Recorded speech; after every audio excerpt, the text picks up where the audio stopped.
नमः।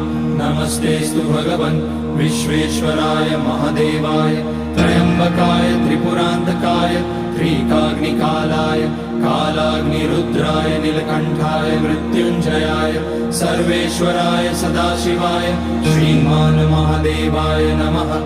ॐ नमः शम्भवाय च मयोभवाय च नमः शङ्कराय च मयस्कराय च नमः शिवाय च शिवतराय च।